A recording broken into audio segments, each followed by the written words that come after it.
Kaneda? Kaneda? Wake up! Okay.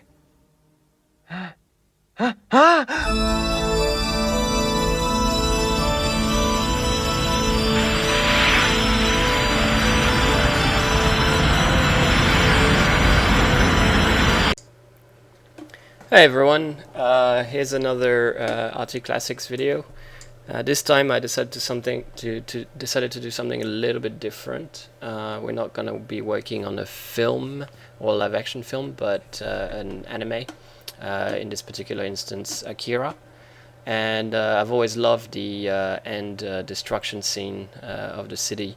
And I initially thought it might be way too complicated to get done in a couple of hours. But after taking a look at it, there are a few frames there that actually are quite simple, and I think that we can tackle quite quickly today. So here's the scene.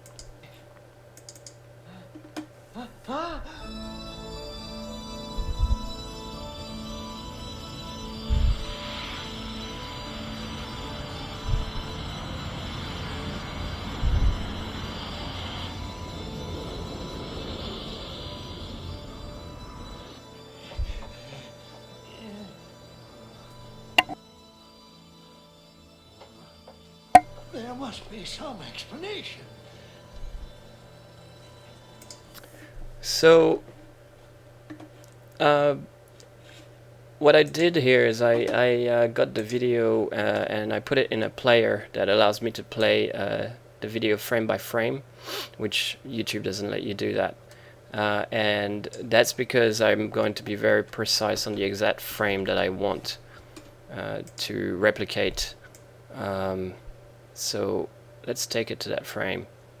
So this explosion here, it seems like the first shot of the explosion is quite an interesting one, and because the buildings are quite backlit, and really, you know, the only thing that's dominating the whole shot is that big white explosion, and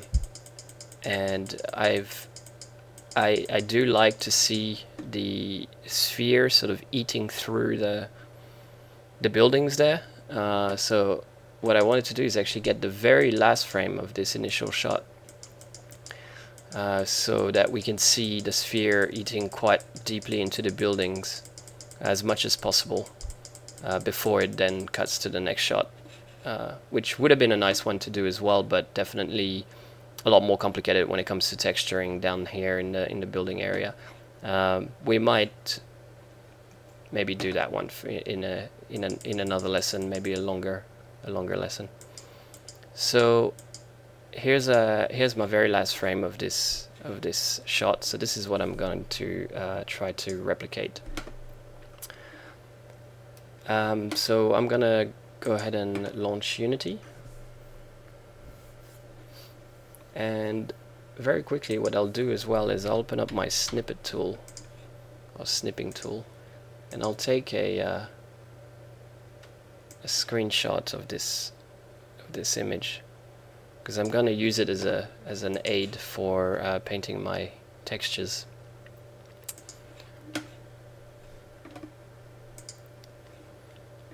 And we'll create a new project, and we'll put it in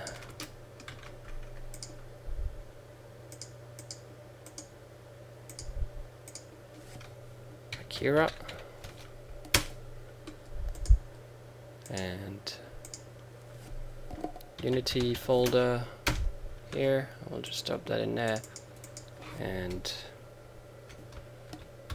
Akira Explosion will be the name of our project.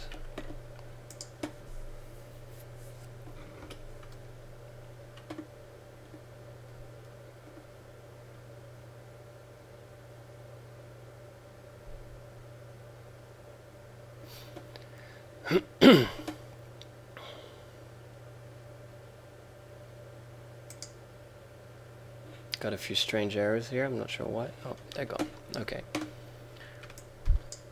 So it's pretty obvious what we need to get started. We need to have this big giant sphere, and we need to set up our camera so that the sphere sort of matches the composition in our Unity scene. One thing that I didn't do for the previous projects that I definitely should have done was actually set my resolution so that the resolution was always the same. So I'm gonna go for excuse me, a HD 720p resolution this time. That's gonna allow us to keep our aspect ratio the same, and that makes taking care of the composition a lot easier. So we'll drop a plane into the scene to create our ground and our horizon line. And I can straight away create a material for that ground so we can make it a bit darker.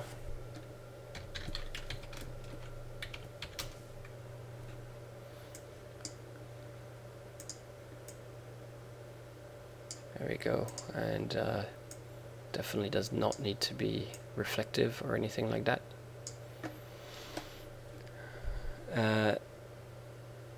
And maybe for now we'll make sure that it's a color that isn't exactly the same color as this gray background so we can see what's going on.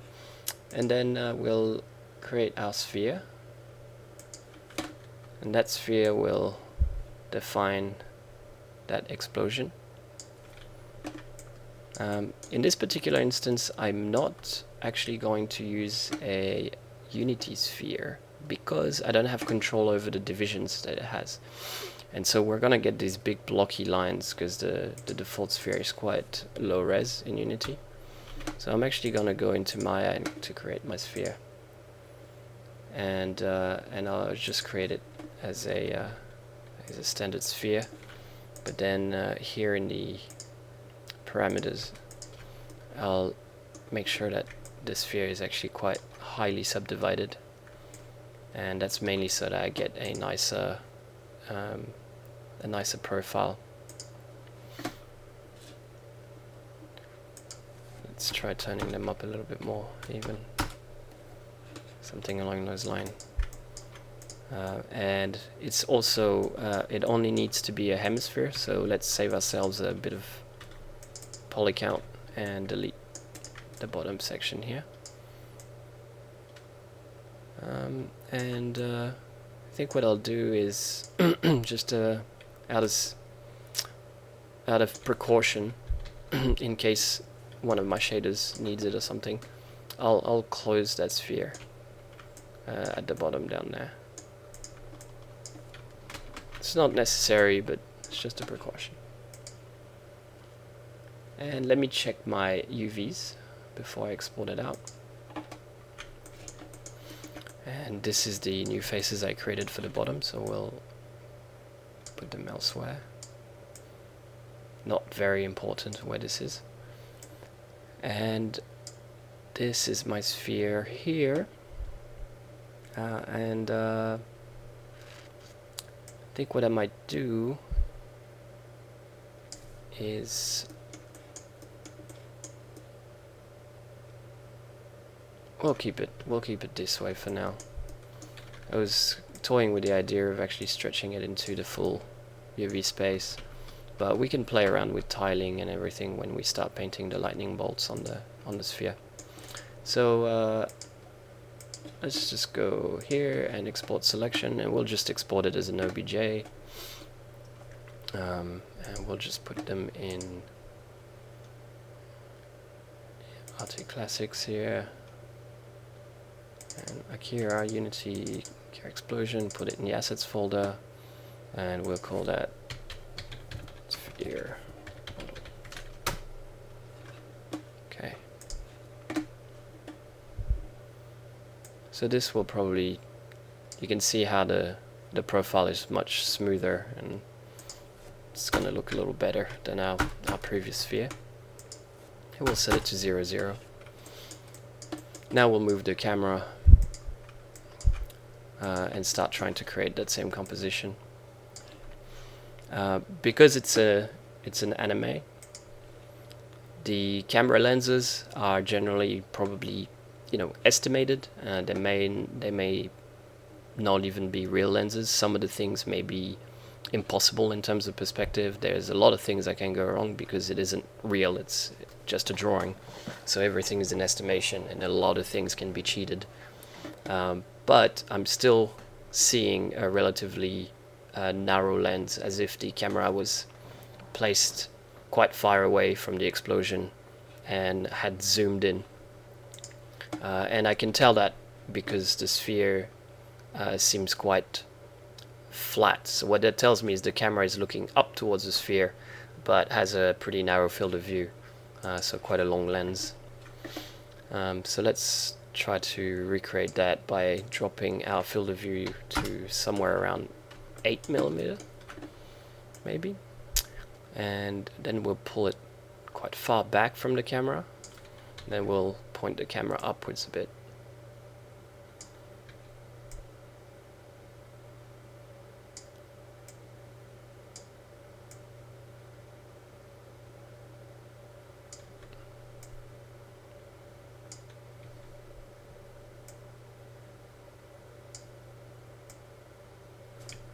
Here I'm having trouble matching this.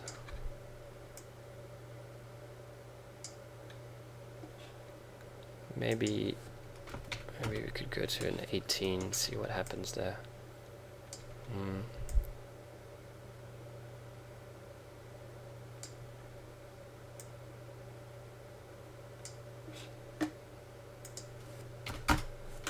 Let's see if we can do 5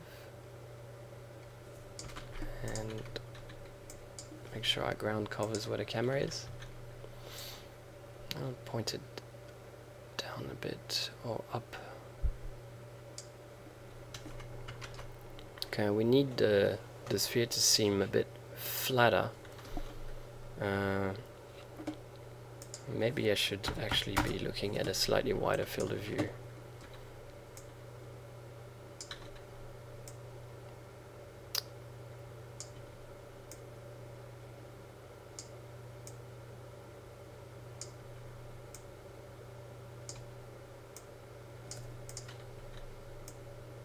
There we go. So I'll try to scale our sphere here, and the field of view of the camera is a lot wider than I had estimated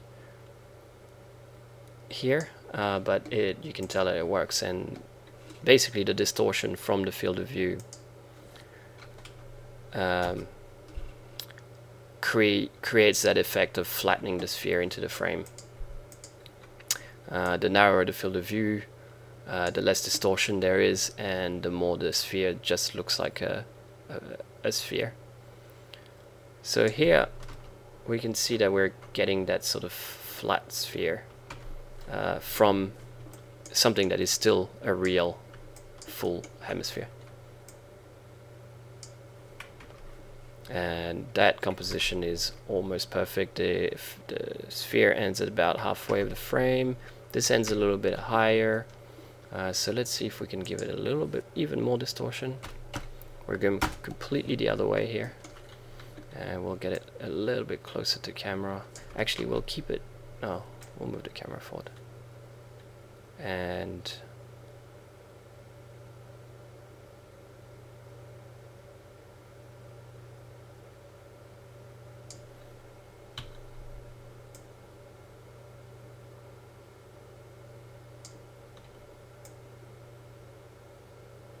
this is actually quite tricky to find the right balance,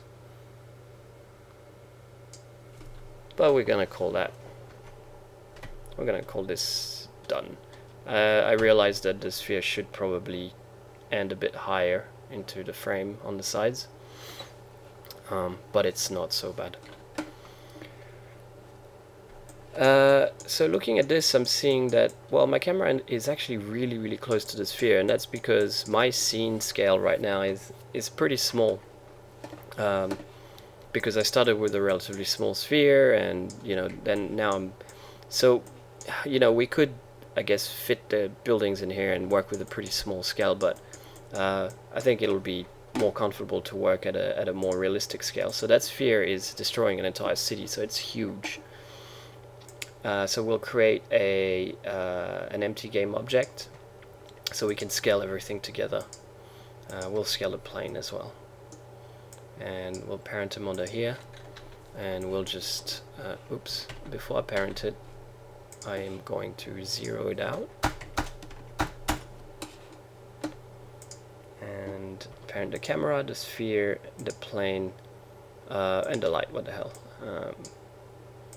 And scale that up.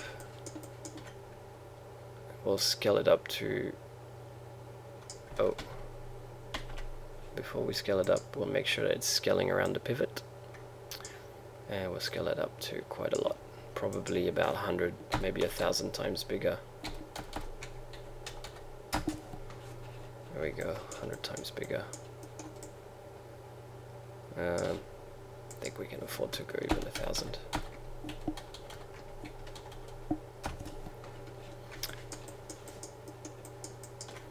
Okay, let's have a look at what our default cube size looks like compared to this.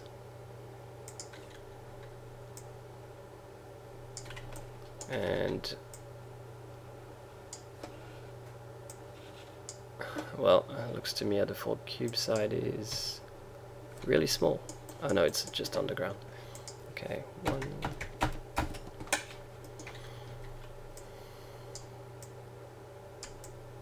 Yeah, it is quite small. Maybe a bit too small. It could make working with this whole scene a bit hard, so 100 will do. And let's delete this, and let's zoom in on our sphere, and let's create a new test cube.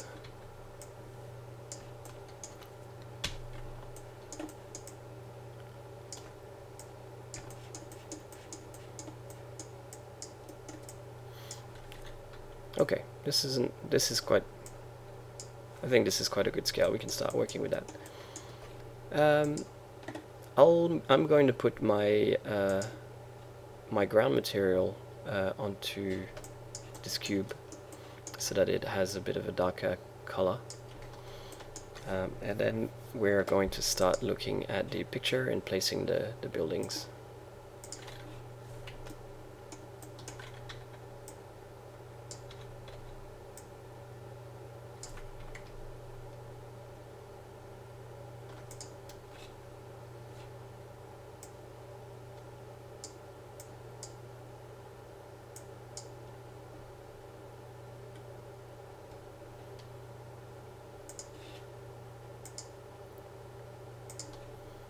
So this building here, we'll rotate it a little bit, and it seems to be quite a thin building. We can barely see the base, so what I'm seeing here is that the horizon line is somewhere down here. So the ground would be very, very close. So the ground would be around down here. So that helps inform us on how far from the camera this building should be, and we can see that it's cut off, but the ground that it's sitting on is quite close. So positioning the building around here in space in relation to the camera should be what we want. And let's get the building's proportions a little bit more similar to this image. Once again, we're doing everything by eye. We're not tracing anything. We're just freestyling. And it ends a little bit lower than the sphere. It's a bit shorter than the sphere. And its leading edge is a bit more parallel to camera. I'm getting a bit of an angle like this. So looking good. Let's move on to the second building. The second building looks like it's a little bit pushed further into frame. About enough to be almost aligned with the back edge of the other building. And it would be a slightly taller building, it seems, because this corner here is about at the same height as the trailing edge. So we've got our trailing edge here, and we can push the building up a little.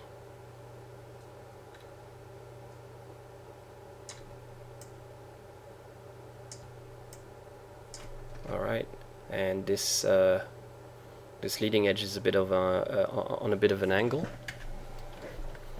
so we'll rotate the building a little bit that way, so we can get a bit more of that angle, but not too much.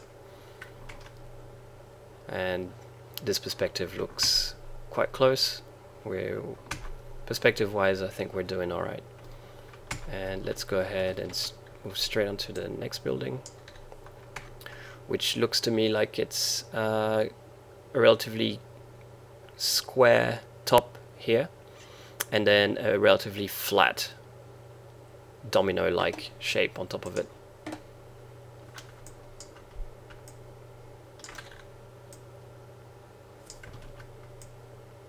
And in terms of positioning in the scene, it seems to me like it's a little bit further than the last building we made. So we'll push it a little bit further as well.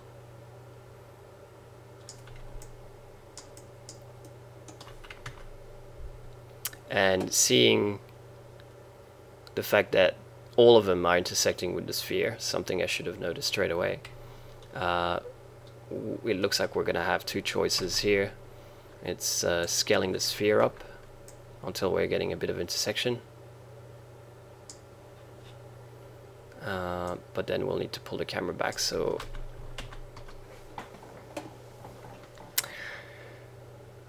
what we'll do instead is a trick that I learned during my time in layout on Avatar, and that is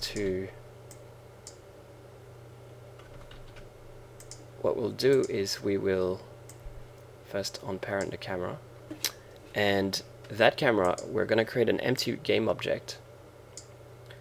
And that empty game object, we're going to give it the same exact transforms as the camera. The exact same transforms. So 0, 30, and negative 1380. There we go. And the rotations don't matter. And the scale doesn't matter either. So just the same transform. And we're going to parent the buildings we just made on that object. Then we're going to scale that object, and what that means is that it's not, the objects are going to scale, but everything is going to scale from where the camera is. So in your 2D view, the buildings will look like they're not moving at all, because they're just sort of getting scaled up from the camera. So they're following the line of perspective. But they are getting pushed further and further from the camera and becoming larger and larger because we're scaling to compensate for that. And that means that we can keep the exact composition that we had come up with initially without sacrificing. Well, we can push the buildings back to where we want them without sacrificing the composition that we had. And let's try to be sure that we're getting these intersections roughly in the right spots. So this one's getting eaten through, and this one's getting eaten through as well. Once again, Akira was drawn by hand, so everything is an estimate. So we might not even be able to make it look exactly the same because it might not be mathematically plausible. But with that said, we still have quite a lot of power here to adjust things, and using that scale from camera technique actually make it match a bit closer. You see how now, just by doing that, I was able to line up these buildings until they started intersecting with the sphere, and this one a little bit more than the other, so that's good. And our composition on the buildings has not changed. And let's go and create the domino style bit on top of this building. That's about halfway through this building, so this thing needs to be a bit shorter, I think. And then we have our domino bit here. It looks like this building would be a little bit higher than these two because it's further into frame. So a little bit higher, but not too much. And this domino, I'll give it a little bit of a step here, and we'll make that a bit thinner. And cool. Somewhere around here looks quite good. And then there's a blocky building there.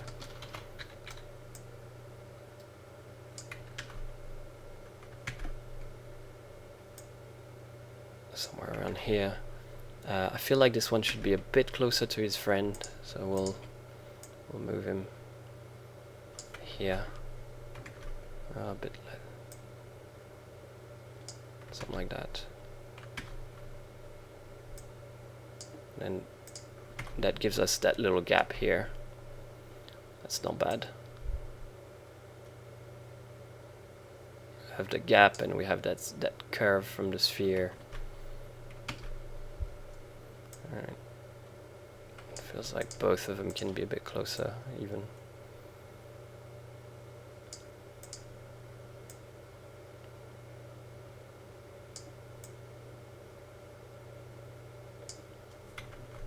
And the gap between these two is way too big. I'll bring him in a bit.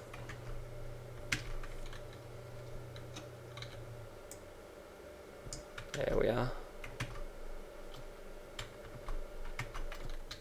Feel like this one could actually grow a little bigger. And we'll grab these. Bring him a bit closer. Oh, and it seems like there's an extension here that gives us a bit of a step, so let's put that in there before we get too confused with the negative space we're trying to match.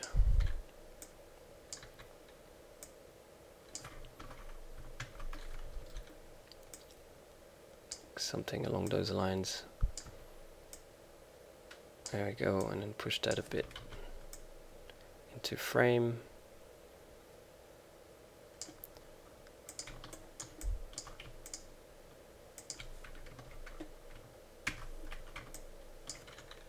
Could be a bit wider.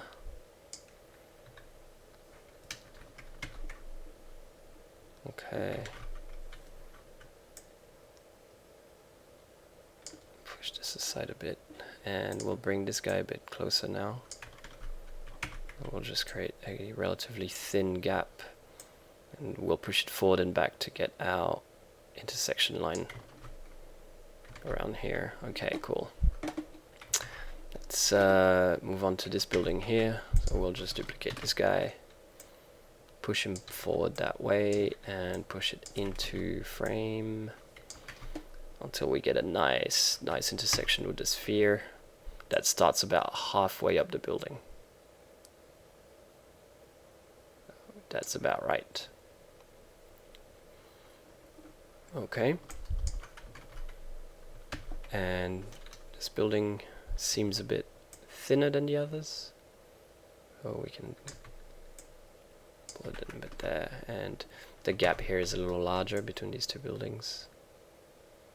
There. Okay, it's about equal as this one. So I think we can split the difference here and bring this guy a little bit over. There we go. There and there. Some intersection happening here and there. And this one, this last building here is going to block out, and it's going to push past frame.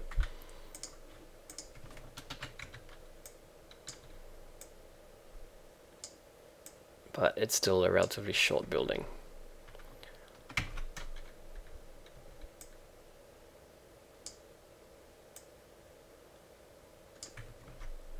And it's not being hit yet, so it's more in the foreground.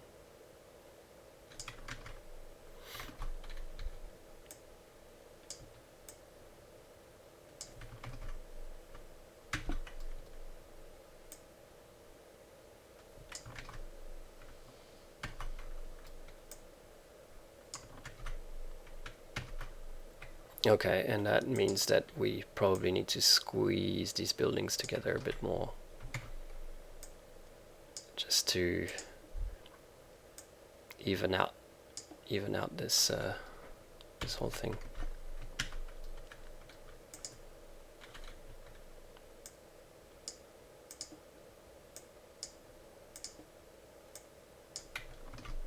Okay, doing pretty good. This building seems to have a little bit of an L-shaped thing going on, so let's do that.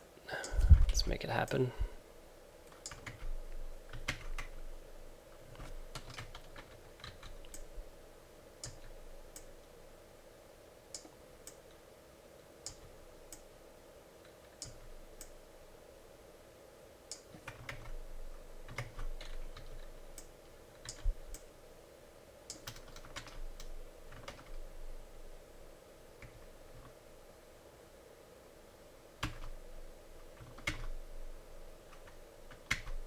Okay, it looks sort of like a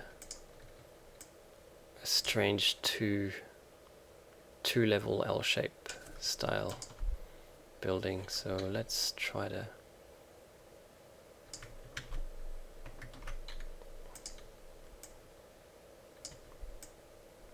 there we go. And then we can just duplicate this, push it up and scale it down. And we'll scale it down to the center, and then we'll drop that back down and line up the corners.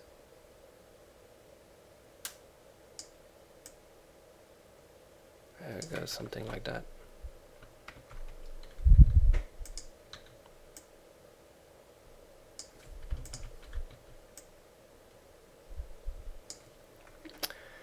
Okay.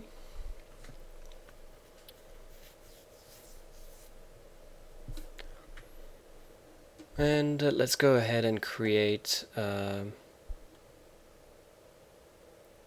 we can, well, next up, before we get stuck into too many details and antennas, I think it might be a good move to get some of the building shapes right, some of these corners. So to do that, I'm going to have to go through my dreaded Obj Exporter.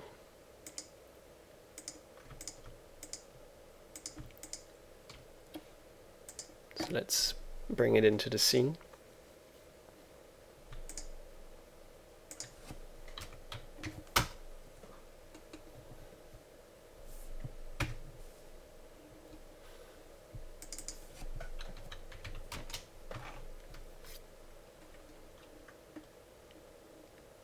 And import.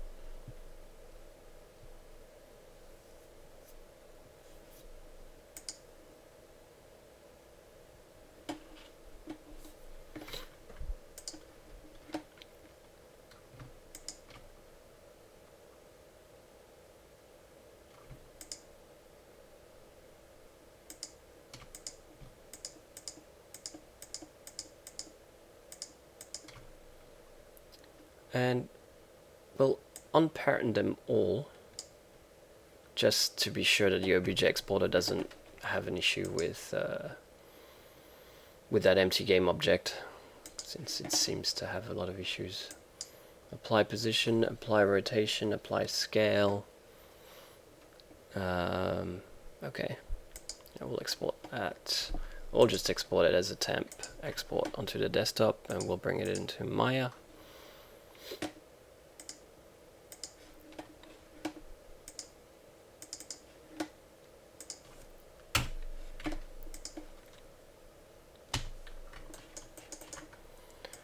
And as expected, it is either incredibly large or incredibly small.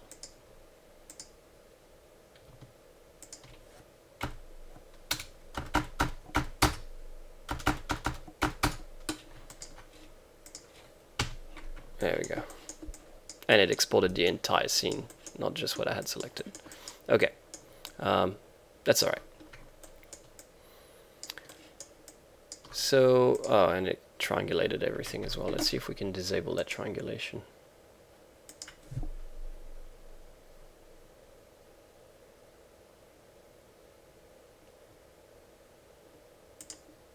Only selected object.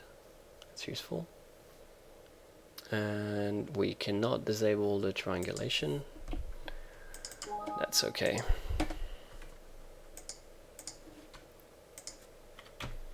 Let's just re-import it. And scale it down again.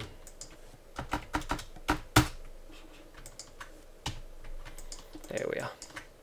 Okay, for all these buildings we'll delete the bases. We will also grab these faces there and shift right click and go quadrangulate. Okay, first we'll triangulate and then we can quadrangulate. There we go. It's a bit of a bug, and we can start adding some ooh, interesting. We also need to fuse or merge the vertices. I'm guessing that's an extra feature from that awesome Obj Exporter. There we go. So now I should be able to insert edge loops. Here we go. Same thing here. And that's going to be nice because that's going to allow us to start giving our buildings a little bit of shape and detail.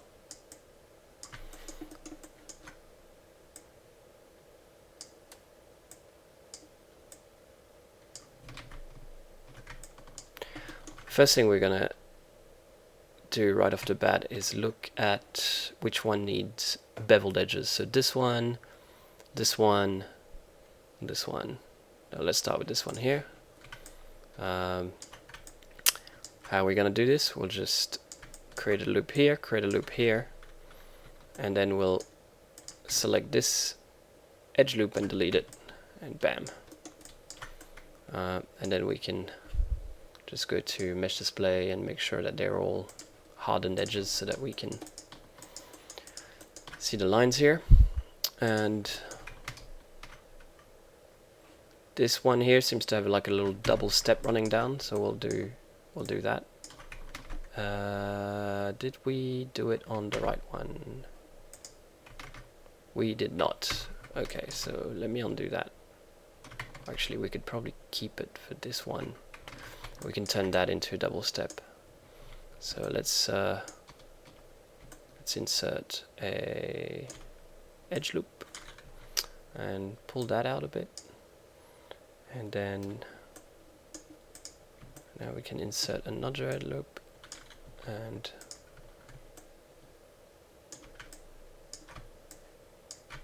push that in. Yeah, I mean, obviously not. It's not perfect unless we bring in the image in the background, but we're not going to do that for now because we're trying to be quick. So, okay, there's a bit of a double step here, and we'll do that cut and delete the edge loop. Bam. Okay. And next one, what do we have here? This is pretty cube-like, that's fine. This is also quite cube-like. We could maybe round that edge. Maybe round that leading edge here a bit. Could give it a bit of a bevel. Just like that. And let's take a look at this building here. This building's quite sharp and cube-like as well. This side needs to be cut, so we'll do the same thing here, and then we'll remove this edge loop. Okay, and over here we're actually doing quite well. Alright, all done for that. And we'll unscale what we did, and we'll try importing that Obviously we need to separate them so it breaks up in multiple pieces again.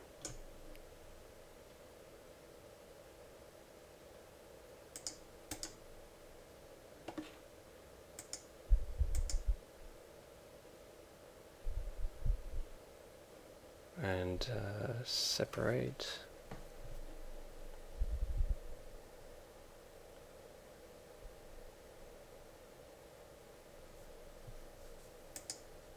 Okay. And we'll export them as FBX mainly because we want all the buildings to be separate pieces.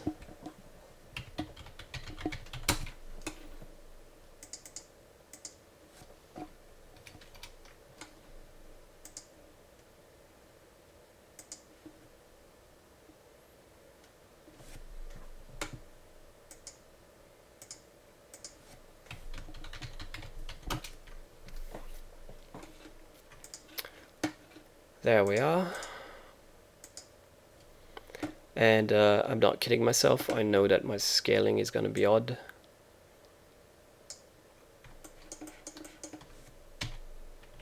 Yep. So we're going to try to visually place them back to around the same spot and same scales.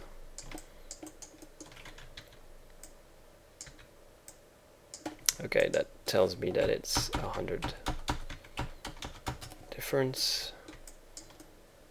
And here we can just line them up visually.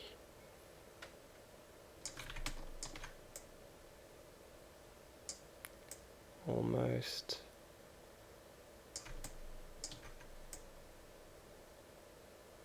There we are, perfect. We can get rid of all of this. We'll keep that game object for because it's quite useful for scaling from the camera. Okay, so we've got slightly more interesting shapes to our buildings, and they're all separated into different pieces. Now let's just go ahead and add some window type details to all of the buildings, and we'll have to be very quick with that, so let's use our trusty cubes and make them quite long, quite thin.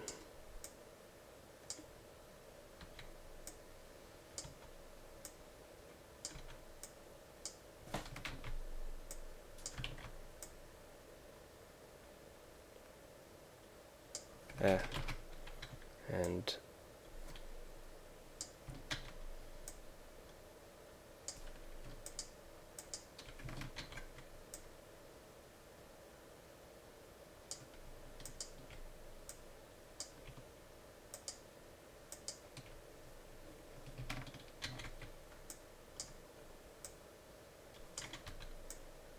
there we go.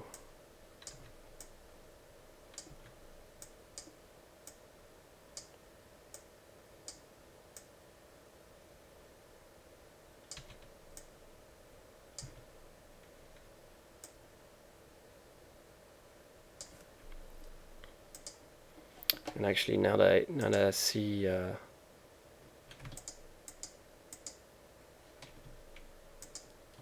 now I see the thinner ones there, I really want to make them more thin.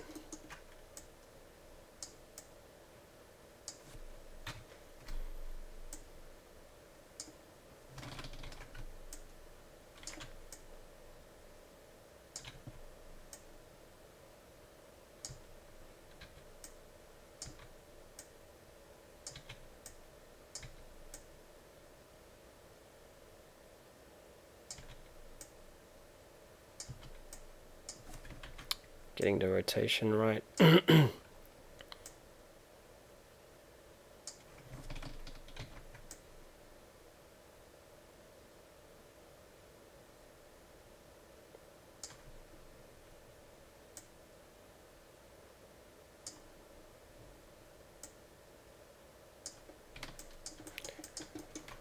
there, and I'll just straight away duplicate it and do the same thing on the other buildings.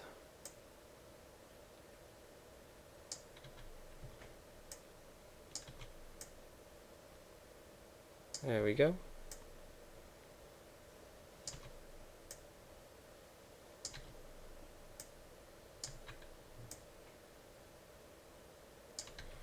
I'll actually make that much smaller.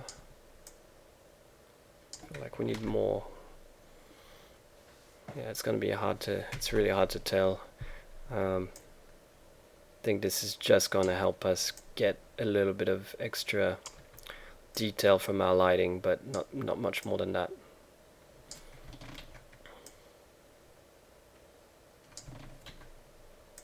And we don't need to be too careful because it is a cartoon or an anime and it was drawn by hand, so this sort of unevenness is probably going to work in our favor rather than make it look weird, because we're not making a realistic building, we're making an animated hand-drawn building. So all of these little errors help sell the idea that this has been done by hand.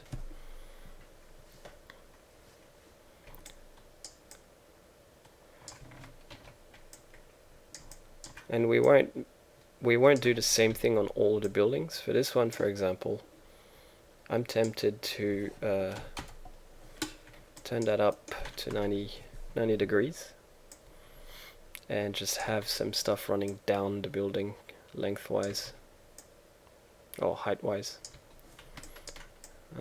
but maybe just on one side.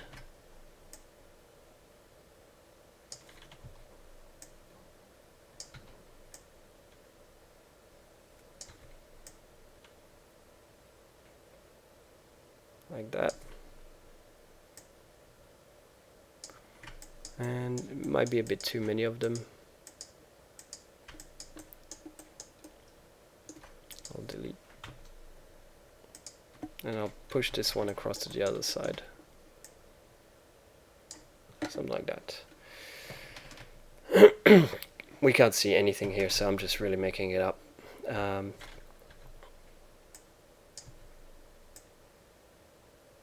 And we'll turn that into something that becomes an antenna. And I'll duplicate it. And I'm gonna make some slightly thicker this time balcony type things. I'll make sure that it's at 90 degrees. There we go. I will rotate it to match our building rotation again.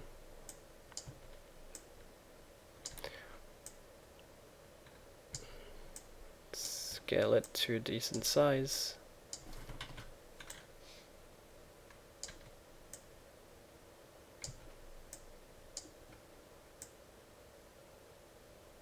And this is all really just to add some detail to our buildings, so they don't look just like blocks with nothing on it.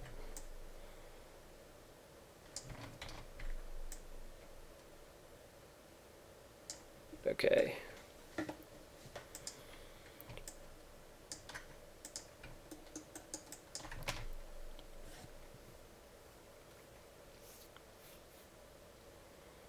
Okay, let's move ahead and just put stuff on the roof and antennas as well.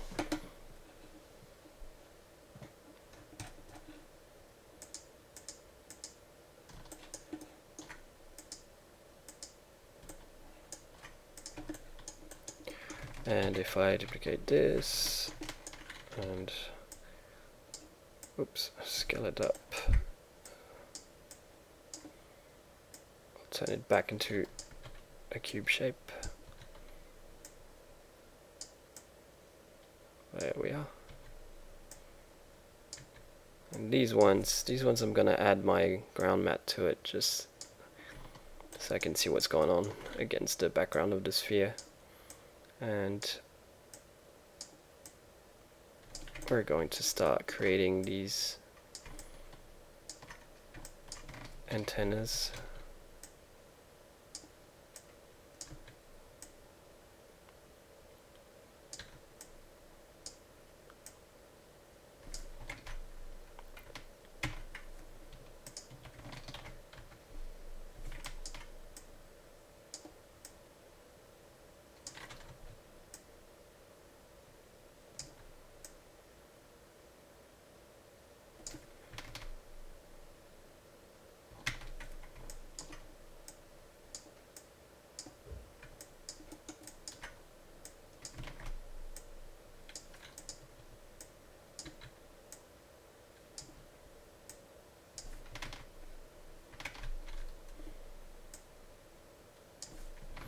almost to the tip there, and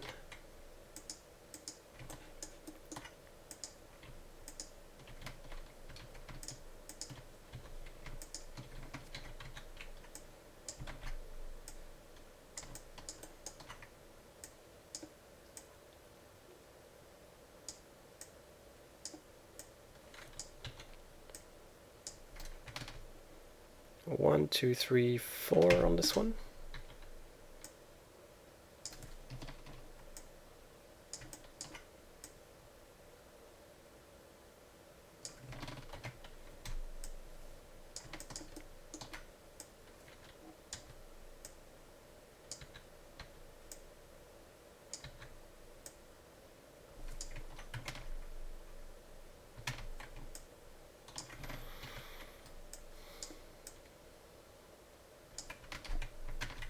And one back there.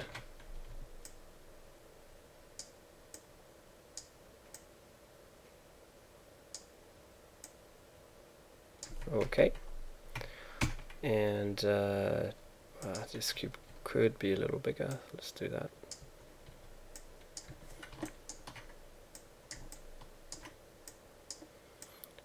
And maybe we could keep it jutting off the edge a little bit there. Just, oh, I don't know if I like that actually. It looks a bit odd. I'll pull it in. There we go. And one more. So 1, 2, 3, and 4.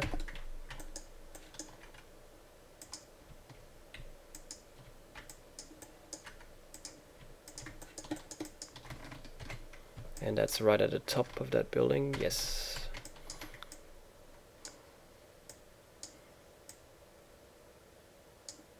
So there are 2 of them and a small one in the middle.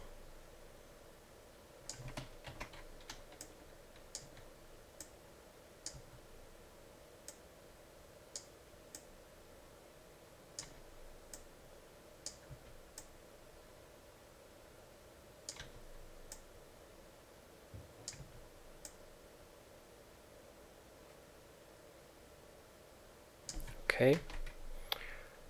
And this one has slightly extended base. I could go a little higher.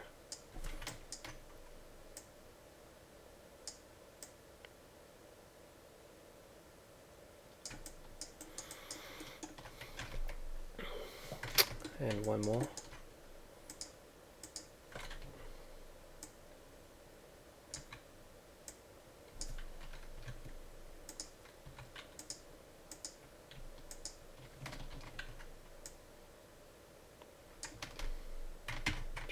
Push back here. Hello. Cool. And there's one down here on the base. And all these antennas are really a must to get the right look for this image. So I have to be patient and actually go through and place them all. They don't have to be exact, but they need to be there.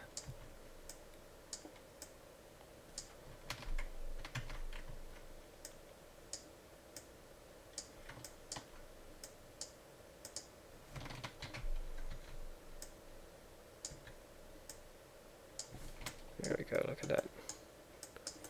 Spot on. Okay, and then 1, 2, 3 on this one.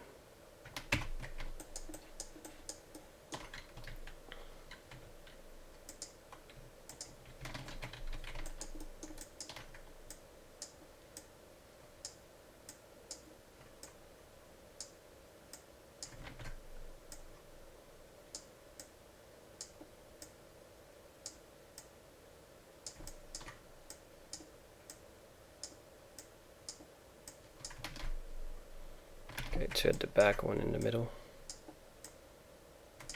They're a bit smaller than the others. There's 2 here, and one at the front, right there. Okay, that'll do. and 1, 2, and 3. So we'll duplicate this, and we'll go and put it on top of this guy. There. Scale it up a bit. And they don't reach the top at all, and they have quite big bases. So let's shorten this up a bit and scale this up a lot.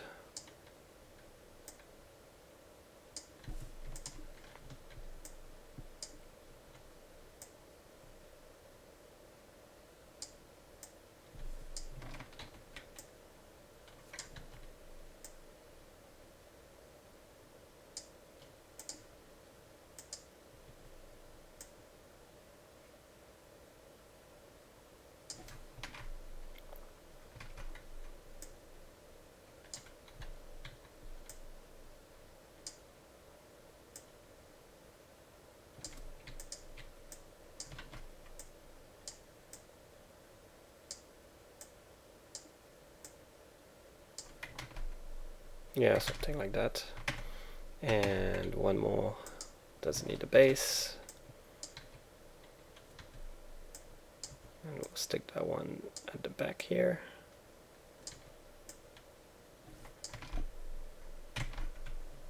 But we will only scale it lengthwise, because it is quite a thin one.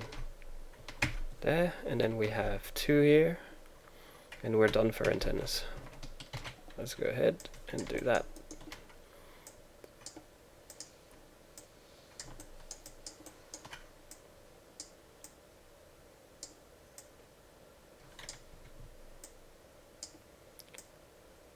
Keep them quite thin.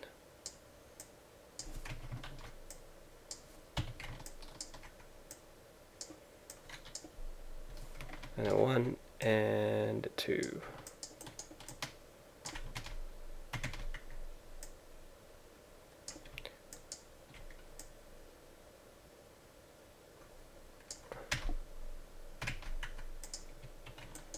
It's making me feel like I should lower this.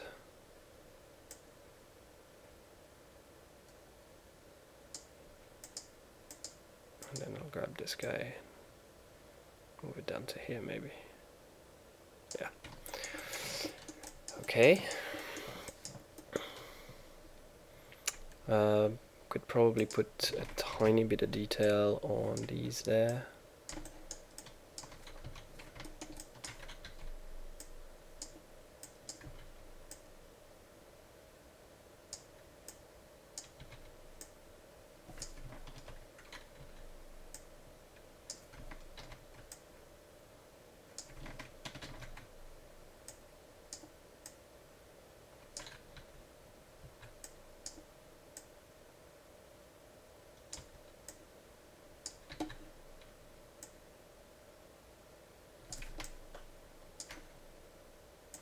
Rotations are a bit off.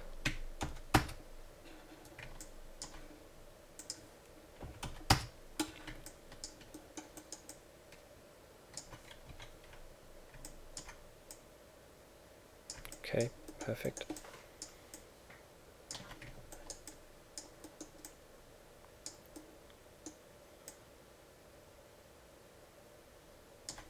All right.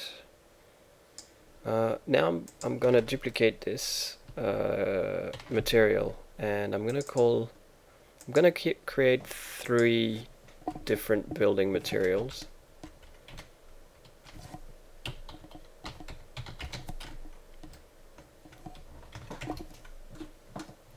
And duplicate that twice or 4 times. I'll just create 3. And I'm going to just make them slightly different colors, sort of a dark gray matte color. So around here somewhere, and then this one around here somewhere.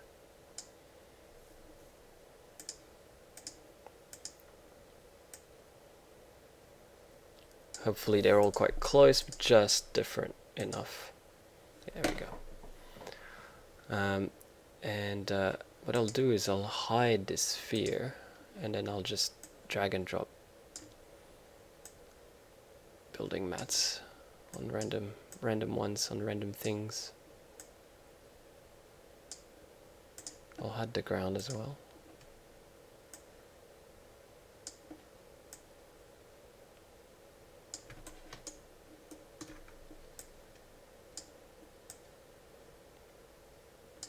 That's just to give a slight feeling of unevenness to everything. Once I'm done with that, I might go in and contrast these colors a tiny bit more so we see. But this is just to simulate a sort of unevenness in the building construction materials, but also the paint that was used to paint the cell.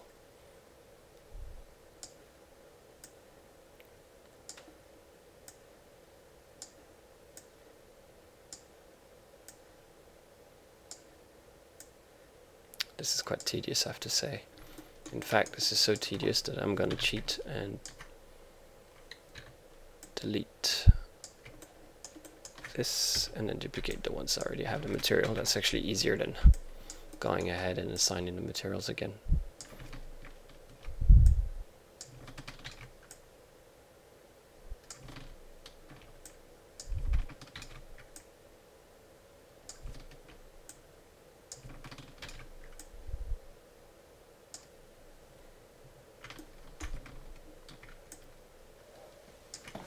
That'll do.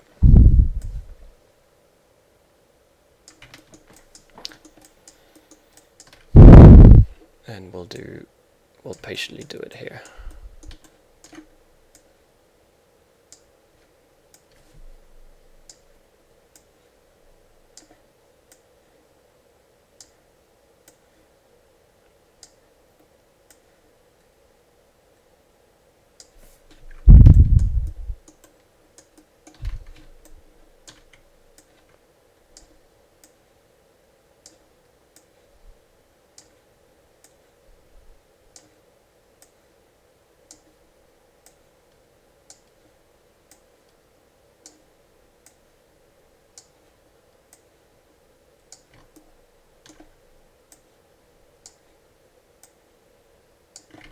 Okay. And we're done. And now we can go in here and see if we can push the differences a bit, difference in color a bit more. But I don't think we really need to. This whole shot is extremely backlit. The point is really not. So we'll call that building detail.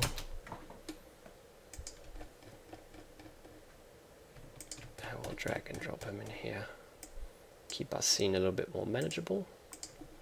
Great. And the buildings.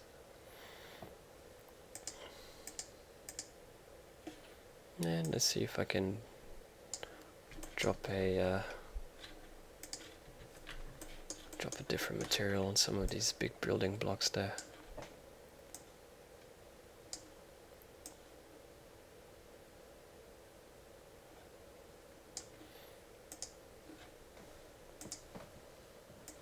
And we can maybe change the smoothness on some of them. So some things reflects and some things reflect and some things don't. But not too much because it's still meant to be concrete. And this one's going to be a bit more metallic.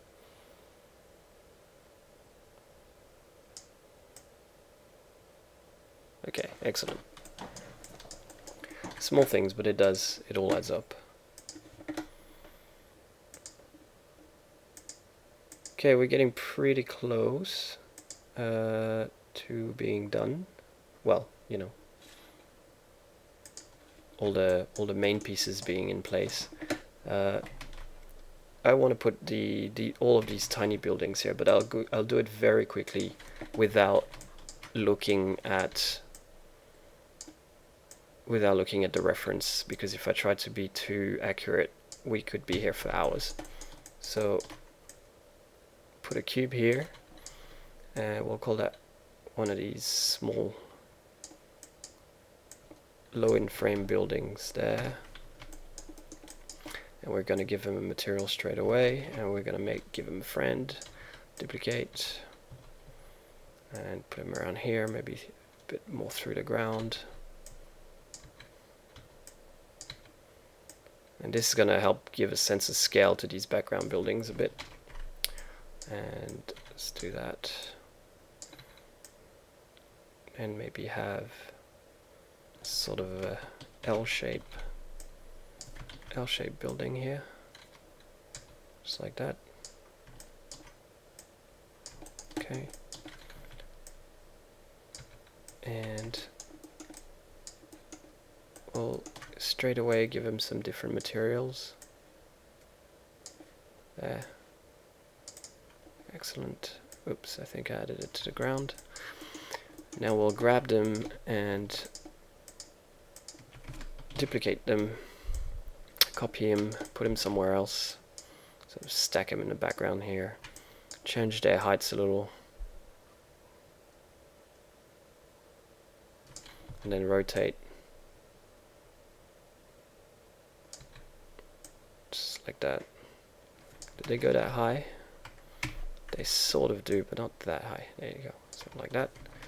And again, we'll do the same thing, and we'll put him here. And what we're aiming to do here is basically fill up with these small buildings, fill up the entire exposed ground.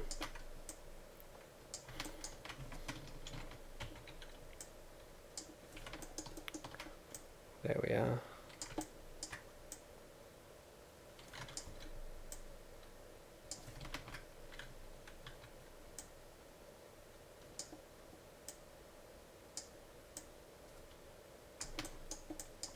Here I'll just grab them all again, and actually we'll start duplicating them like that. And not too many in the foreground. It seems it's more like a sort of a cove of buildings. There. And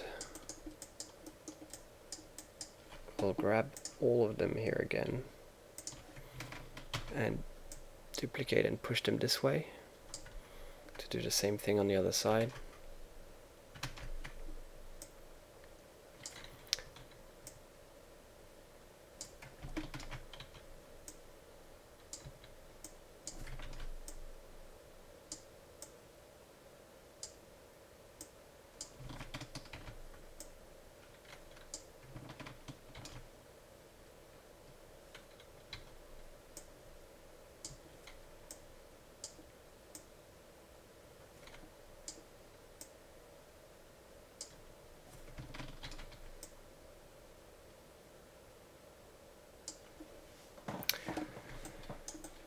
There we are. I really should have immediately put antennas on these so that I didn't have to put antennas on them now. But let's see what we can do.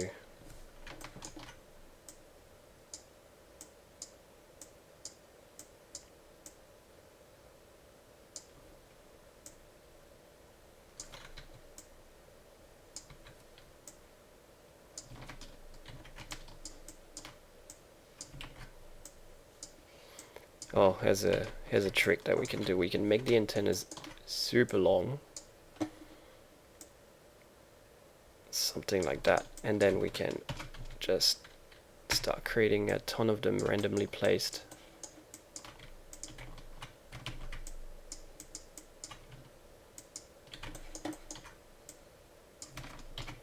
By just duplicating, rotating, moving up and down. There. Control D, and making sure it's not too even. Some areas have high concentrations of antennas, others don't, and changing the heights as well important. I'm really trying to be quite random with my selections here, and then we'll select all the antennas that we made, and we'll push them back into the city. And because they're really long, now all we need to do is scale them all we need to do is scale them and push them up or down to get the right height. And I kind of want them to cut into, there we go. That's okay, that's quite good. And we'll save our scene so that if it crashes we don't lose everything. And let's replace the sky color straight away. So we'll call these, we'll create a new game object, empty, and we'll parent all of these small buildings underneath it. And we'll call it small foreground buildings. There we go.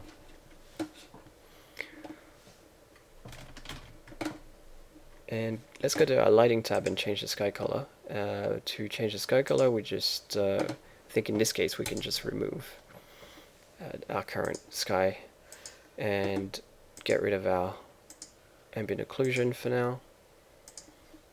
I mean our GI. Ambient source would be just the color, and reflection source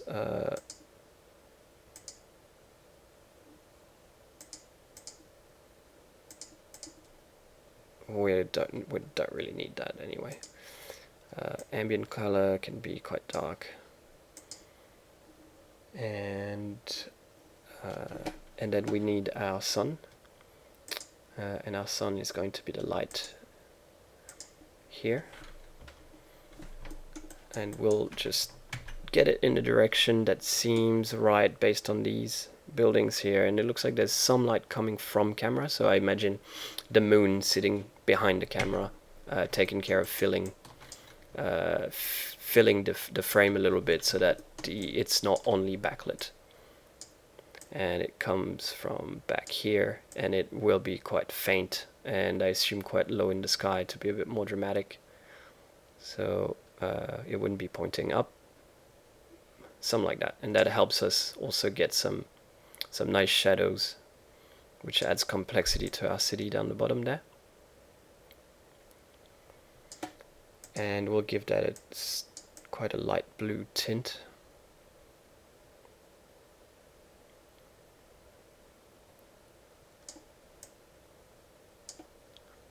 There, but we'll turn down the reflection intensity a lot.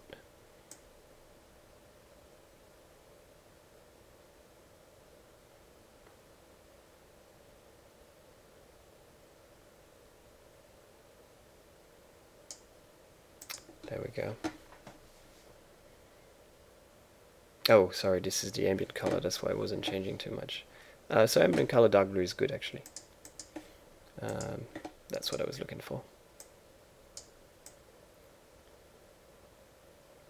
There we are. Oh, it's almost to the point where we almost cannot make out anything. A little bit brighter maybe.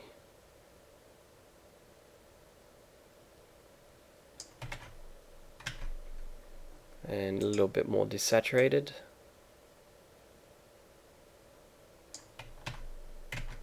That's quite good. And let's go back to our ambient color, actually play with that a little bit more. Get some saturation in there. I feel like it's a little bit more purpley than what we have. But then again, I'm colorblind, so I could be doing something a bit off here. There we go. And we'll add a shader to our sphere. And for this one, I want to start using Shader Forge. I've just got it, and I want to start learning it. So I'm going to just try to use Shader Forge to create a simple shader for that sphere.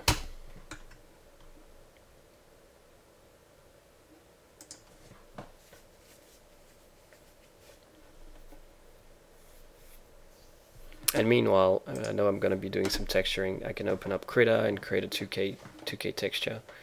And that 2K texture should have I guess a white background, because the sphere is bright white.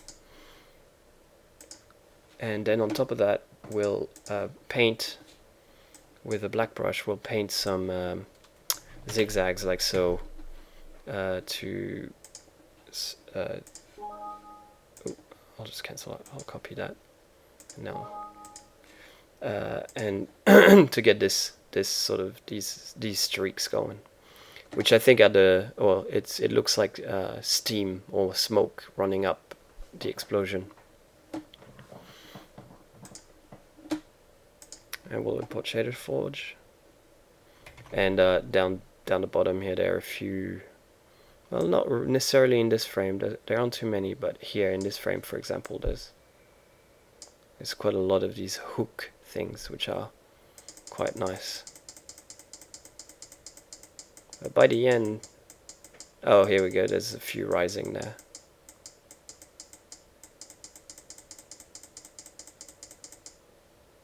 By the last, by the last frame, they seem to be all but gone. We might add them in anyway because they're quite visually interesting. I'll wait for my hard drive to wake up. Oh, and meanwhile I can paste that image in.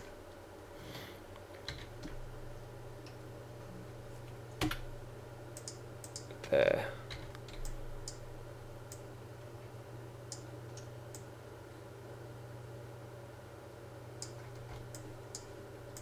Not exactly sure why that layer is strangely cropped. Let's stop that.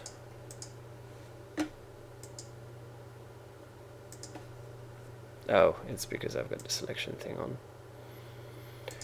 Deselect and transform.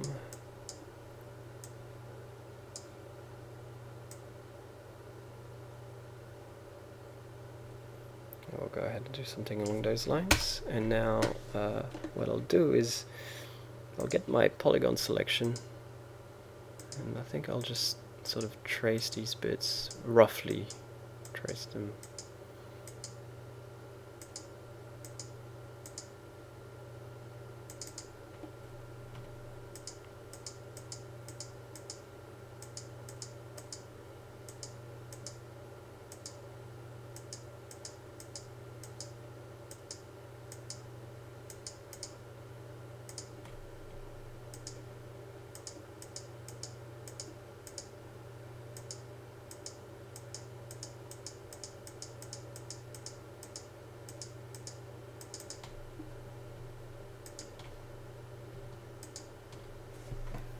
Oops. And now I can grab a black color and sort of fill them in. And what I'll do is I'll grab them one by one and rotate them so that they're heading straight up, and they don't really follow that. They don't need to follow that round shape too much because we got some UVs. I'll do the same on this guy. Oops. Although this guy doesn't really need that. Yeah.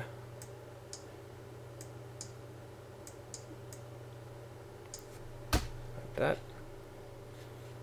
And same thing here.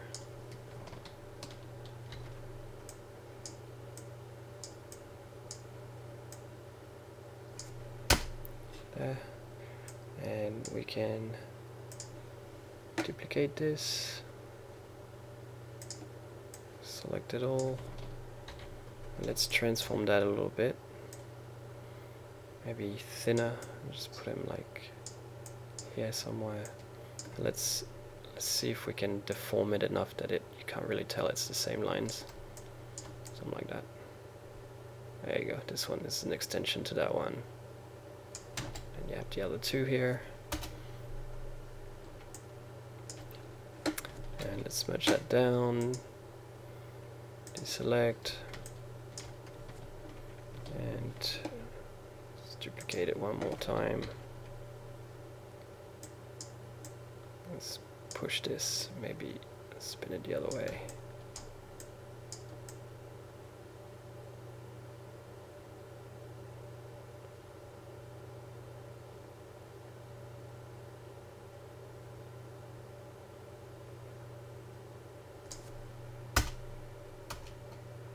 There, it looks like that'll do the job. And I'm going to save that as my sphere mixing texture.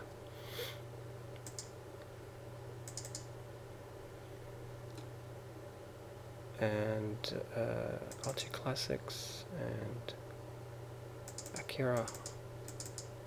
And because we don't have a lot of assets in this thing, I'll just leave it in the root directory.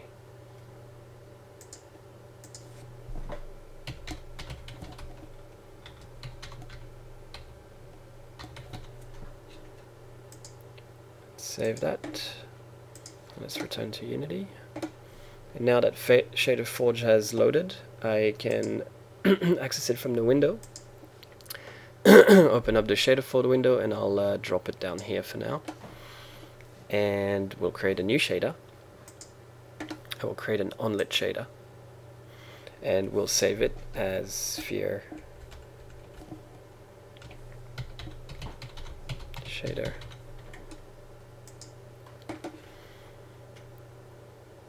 What we'll notice is that it creates a shader, but it doesn't create a material. So we need to create a material and then assign the shader to it. And the material, and we call it sphere material for consistency's sake. And here in this material, we'll see that our sphere shader is now part of the shader forge list. So we'll just select that. And because it's an onlit shader, it's just plain white. So now we can put that onto a sphere, and we'll have a plain white sphere, which is a very good start because that's where we're heading. And all we need, because it's an onlit shader, all we can do is emission. We can't do diffuse or specular or everything. It's essentially just emission. And so what we can do here is bring in our texture that we just created, and we can just drag and drop it here.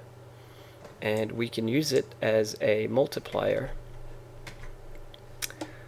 which will, I guess, allow us to multiply, or we could just put it straight on there, but we want control. Let's go back to our frame. There. We want control over how dark it is. So we can't just make it all white, this stuff. So we'll make it more like a mixing map.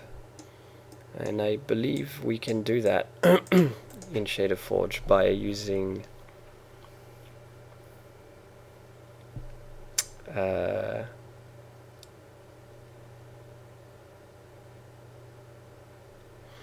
we might be able to just use a multiply, and then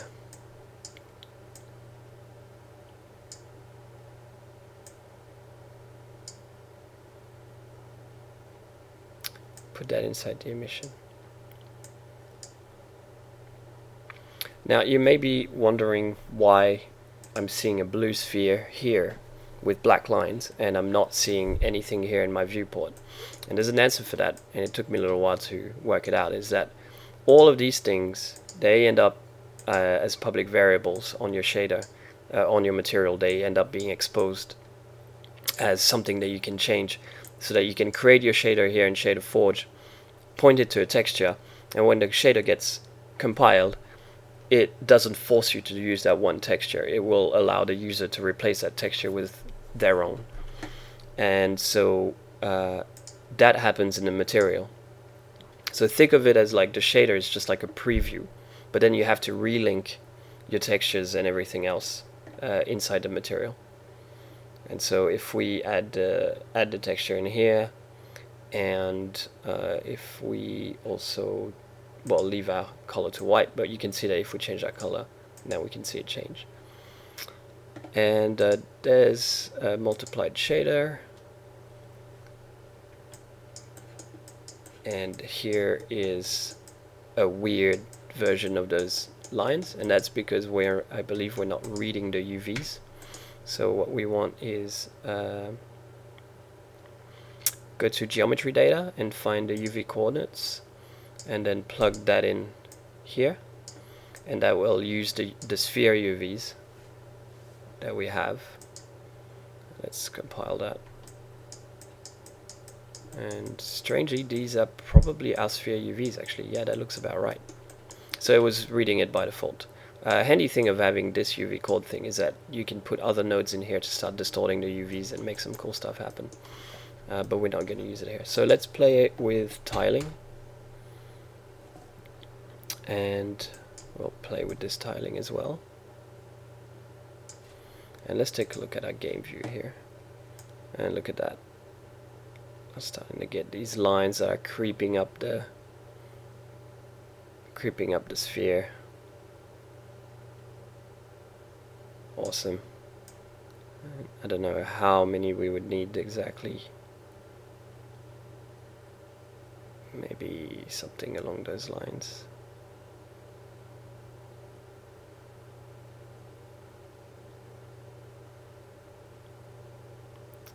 Kinda cool.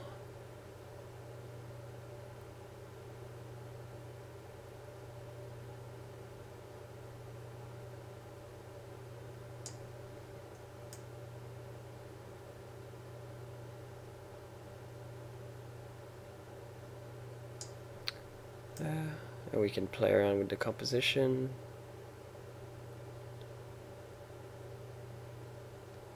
Alright, let's go back to our sky and pick a dark black sky.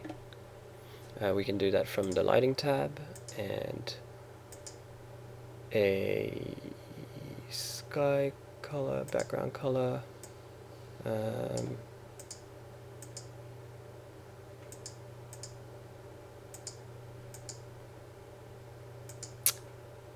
Where was that background color?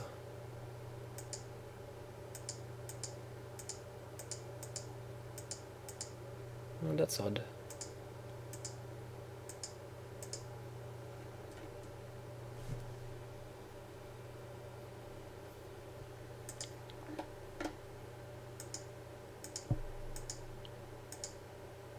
I was sure that there was an easy way to change this background color, but I cannot seem to find it. Could it be in project settings maybe? No. Okay, well, it's easy enough to fix. We'll create a sky matte and we'll make this material a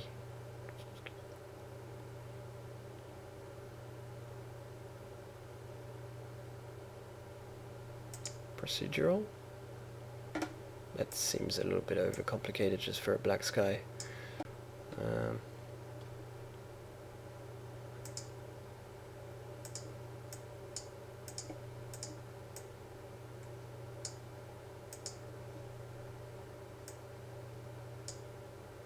But I guess, you know, that could be helpful because we can use a tiny little bit of that atmosphere.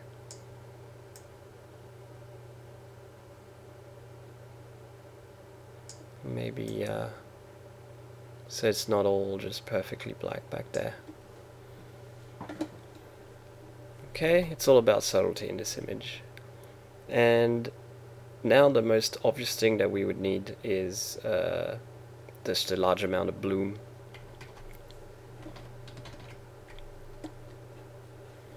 So let's grab our camera and we will add camera effects to it.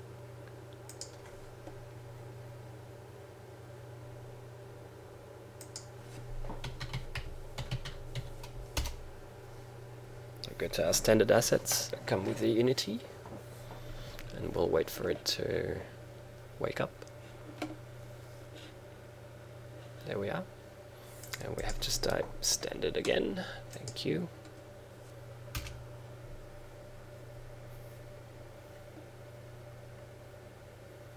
And here we're just going to bring our effects package.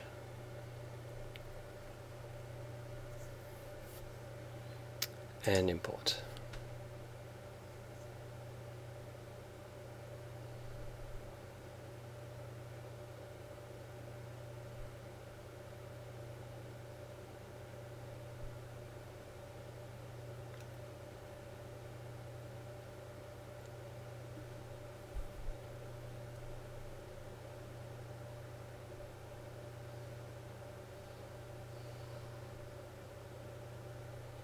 It's taking a little while, but we're almost there.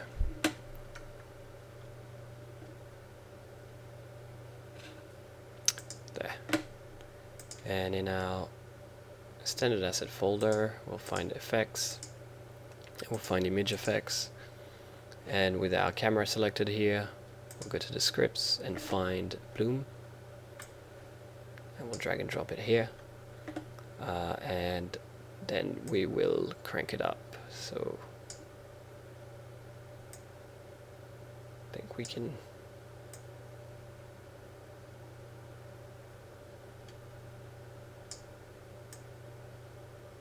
there we go.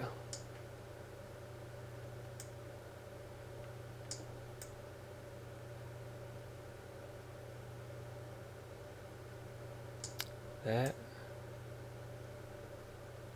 and intensity. Let's try 1.5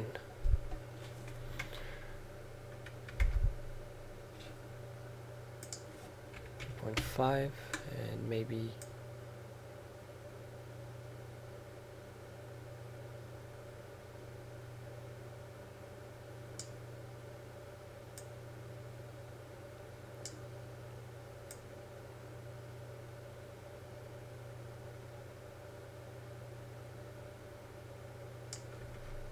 there we are. It's getting there. And I'd like to color this bloom a little bit more blue, but it's not in the bloom script, so I will simply just go to my color correction curves, and I will straighten out most of my curves, except I'll play around with the blue curve. And for the blue curve, I just want it to be a little bit more blue in the high colored areas, like so.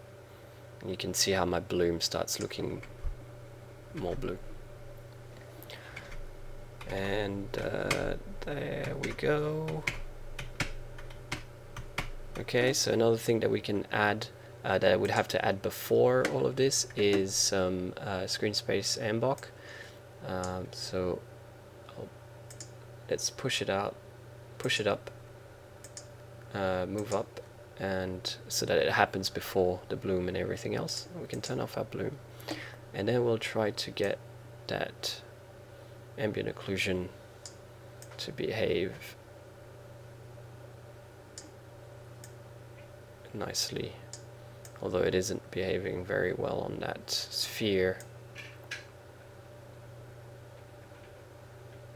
Yeah, this is probably going to cause more issues than it solves, because it's not really doing an amazing job on the buildings there. Definitely blur it. Now, this could actually be nice, because it is on the sphere, but at the same time it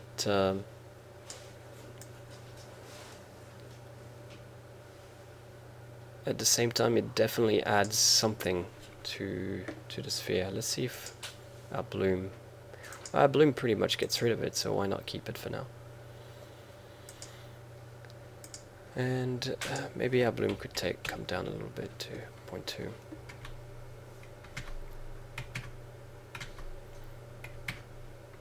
Okay, and I feel like our ambient lighting is a bit strong still.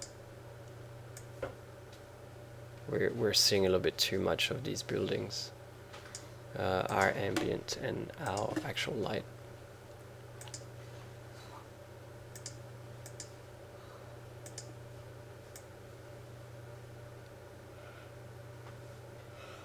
There we go.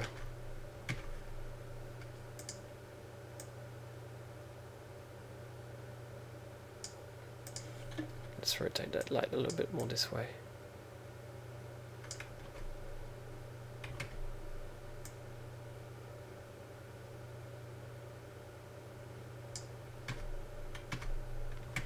Okay, and we'll just lift everything up a little bit and we'll be done.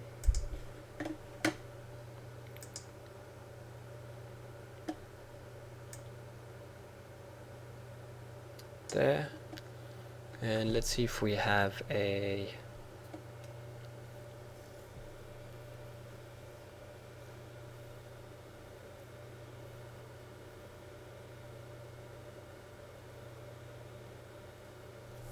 Would chromatic aberration work here? Yes, I can see here the dark edges. Chromatic aberration would absolutely work.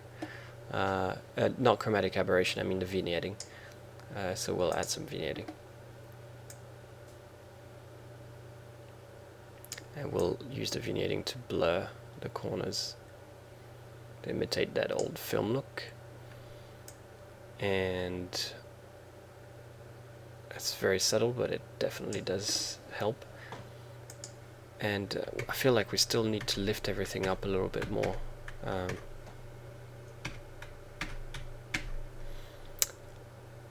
Let's see what we can do with our color correction curves.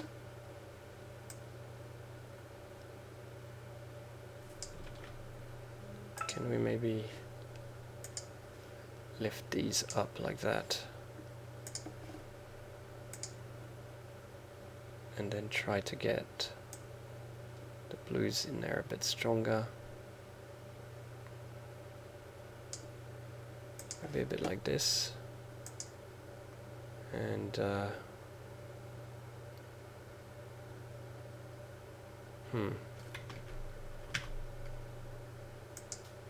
no, I was definitely happier with what I had before. Let's bring that back to where it was.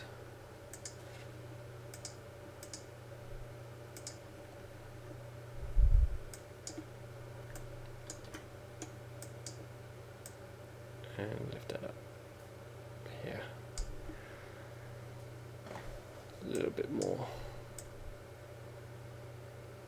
blue.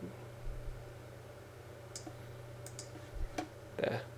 And I guess we could add another color correction curve after the vignetting. And with this one, we'll just have all the curves come up like that a little bit. And yeah, that does lift it. And we can use that to fix our saturation a bit.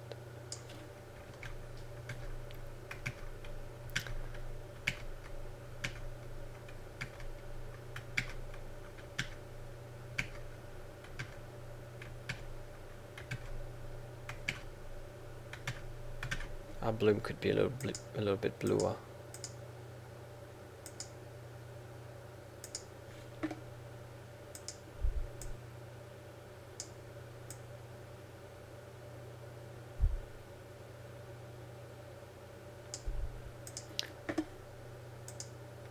And not necessarily as wide.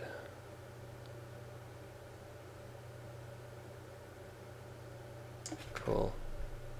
Let's see if we can use the sky. Since we have a sky matte, might as well use it. Let's see if we can use that sky to create more of a gradient.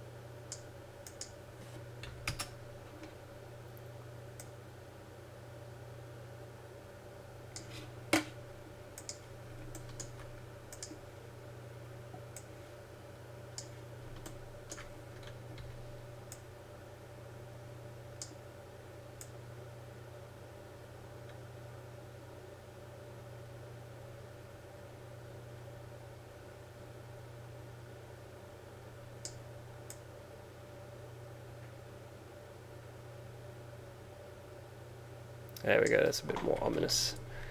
Okay.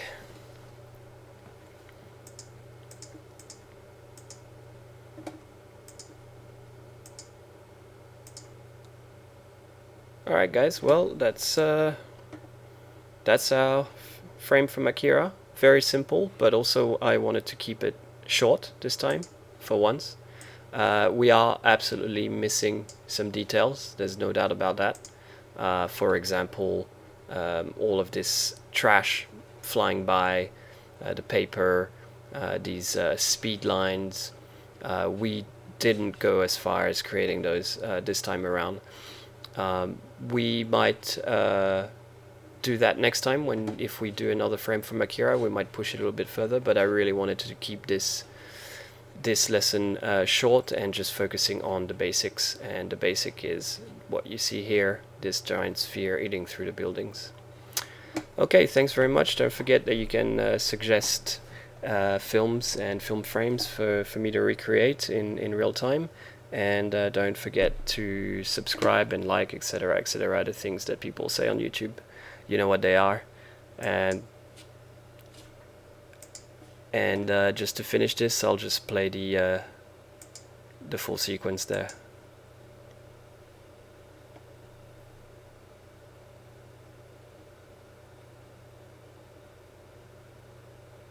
And here we go. Kaboom. Thanks very much, guys, and see you later.